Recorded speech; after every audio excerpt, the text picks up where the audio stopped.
صامت کہتے ہیں کہ اصحاب صفہ میں لکھنا پڑھنا ریڈنگ اینڈ رائٹنگ اس کی باقاعدہ اسپیشلسٹ اپوائنٹ ہوئے اور تقرری ہوئی عبادہ بن صامت کی، اور وہاں ایجوکیشن کے لیے لکھنے پڑھنے کی تعلیم دی جاتی۔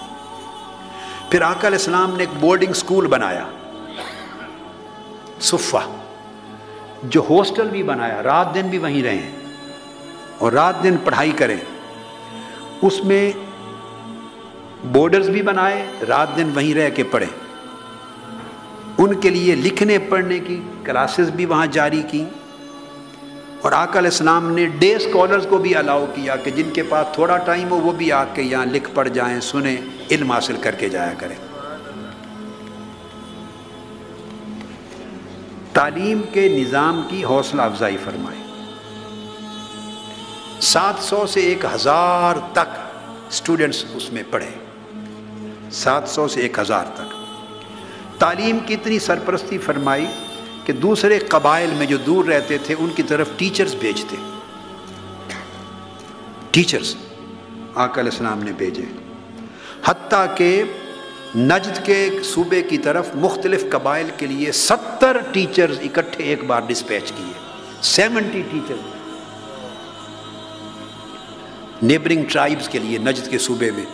آپ 1400 سال پیچھے جائیں، ایجوکیشن پر، لٹریسی ریٹ کو اونچا کرنے پر، علم پر اتنا زور دینے والا کوئی تصور میں نہیں تھا۔ آقا علیہ السلام نے 9 ماسک سکولز بنائے، مسجدوں کے ساتھ سکول قائم کیے، 9 سکول بنائے مدینہ طیبہ میں۔ چھوٹا سا ویلیج تھا مدینہ، ایک چھوٹے سے ویلیج میں جتنی مسجد نبوی ہے اتنا ہی تھا، اور پھر اس کے بعد باہر کی بستیاں تھیں جیسے قباء۔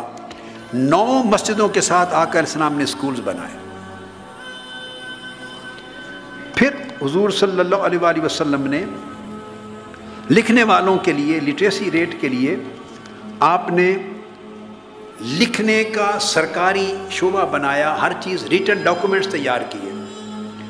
229 لیٹرز بھیجے آقا علیہ السلام نے خود، ٹریٹیز کی، معاہدات کی، آفیشیل ڈاکومنٹس بنے، اور 225 ڈپلومیٹک ڈاکومنٹس بھیجے۔ 500 سے زائد آقا علیہ السلام نے، اور بعض روایات میں 1000 تک تمام سرکاری ڈاکومنٹس ریٹن بھیجے، یعنی ہر چیز لکھ کر کرنے کا، ڈاکومنٹیشن کا کلچر پیدا کیا۔ پھر سٹیمپس ایجاد کی، جو لیٹر بھیجنا اس پر مور لگتی تھی، جو لیٹر بھیجنا اس پر مور لگتی تھی۔ یعنی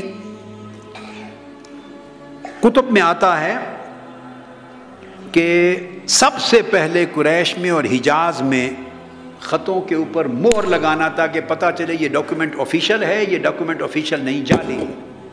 اس کی ابتدا آقا علیہ الصلوۃ والسلام نے کی۔ اس سے پہلے سٹیمپ کرنا، مور کرنے کا کلچر نہیں تھا۔ پھر آقا علیہ السلام نے اسپیشلائزیشن شروع کروائی خاص خاص موضوعات میں۔ فرمایا اس لیے سیدنا فاروق اعظم نے جو قرآن کو پڑھنا، اس پہ اسپیشلائز کرنا چاہے ابی بن کعب کے پاس آئے، جو لاء سمجھنا چاہے معاذ بن جبل کے پاس آئے، جو فرائض وراثت کو سمجھنا چاہے وہ زید بن ثابت کے ساتھ پاس جائے، جو خزانے اور فائنانس کا علم، فائنانس اور اکاؤنٹنگ کا علم سمجھنا چاہے وہ میرے پاس آئے۔ اور سیدنا مولا علی المرتضیٰ نے کہا جو کائنات کا سب کچھ سمجھنا چاہے وہ میرے پاس آئے۔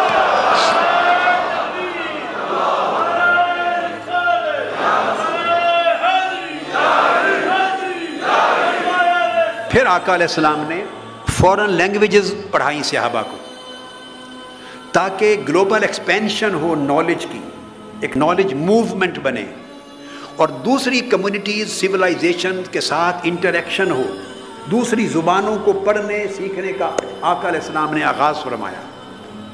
زید بن ثابت جو ہے وہ آقا علیہ السلام کے چیف سیکریٹری بنے، انہوں نے پرشین زبان سیکھی حضور کے حکم پر، یونانی زبان سیکھی، گریک لینگویج، یتھوپین لینگویج سیکھی، ارامک لینگویج، سیرین لینگویج سیکھی۔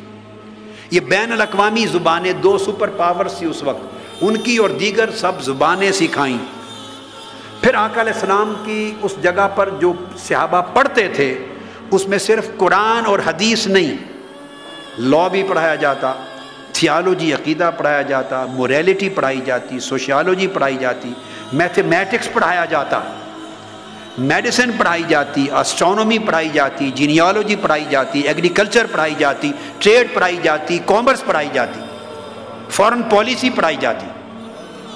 یہ میں نے جتنی آپ کو سبجیکٹ بتائے ہیں ان کا ذکر ابن حجر اسقلانی کی الاصابہ میں، امام حاکم کی المستدرک میں نے مجموعی طور پہ سب روایات کو جمع کر کے بتا دیا، امام ابو داؤد کی سنن میں، امام احمد بن حنبل کی مسند میں، اور امام مالک کی موطا اور ترمذی اور بیہقی میں، ان سب کتب حدیث کو جمع کر کے میں نے یہ سارے سبجیکٹ بیان کر دیے۔ یہ صحابہ کرام کو پڑھائے جاتے تھے اور وہ